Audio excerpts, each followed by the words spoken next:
Rated SPG, striktong patnubay at gabay ng magulang ang kailangan. Maaaring may masiselang tema, lengguwahe, karahasan, sexual, horror o droga na hindi angkop sa mga... Sabayan si Tanggol.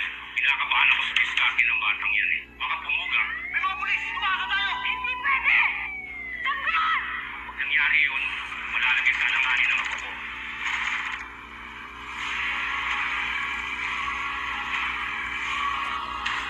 Magandang araw po sa lahat na ito pong pinakabangan ng episode ng APG ang Batang Quiapo.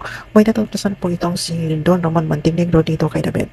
Dinala kasi nga ito sa firing range kaya nakitaan niya na pagdating sa paghawak ng baril ay lampang ito. Dahil kahit ilang ulit niyang tinuturuan na hindi pa rin natutok. Kaya dito niya sinubukan na tinutok ang kanyang baril dito kay David at tinanong ito kung siya nga ba si Tanggol. At naging gulat at takot dito ni David dahil ang buong akala niya ay tutudasan na siya dito ni Don Ramon Montenegro. Mabuti na lang at nakasagot ito agad at sinabi na siya ang anak na nawawala noon pa. At walang magawa itong si Don Ramon Montenegro kundi tumango na lang, ngunit naroon pa rin ang kanyang pagdududa dito sa katauhan ni David. Samantala, patuloy pa rin ang pagtugis ni Bubbles ang Tanggol dito kay Congressman Sevilla at di nila ito sinusukuan dahil nakataya nga ang buhay ng mga kaibigan ni Tanggol.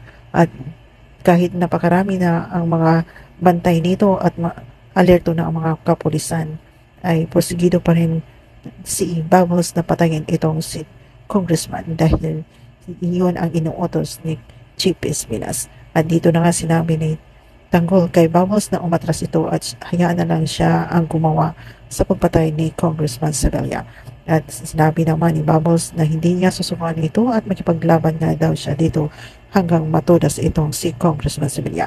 At ang buong akala naman ni Bubbles ay aatras na itong si Tanggol at tatakas dahil patakbo nga itong umalis.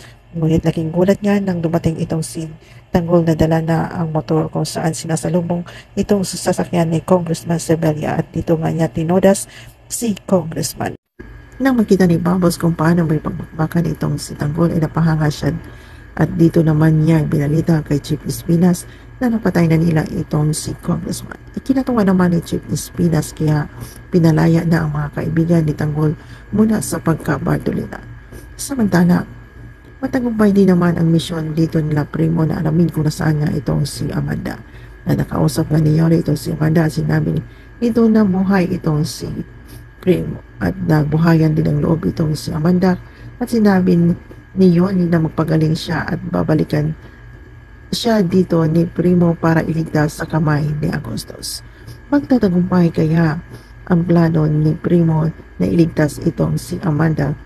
Kaya abangan po natin ang susunod na kabanata sa APG ang Batang Quiapo. If you like this story, please subscribe, like, and share at bell na din po ang notification para po susunod ang aking mga upload ay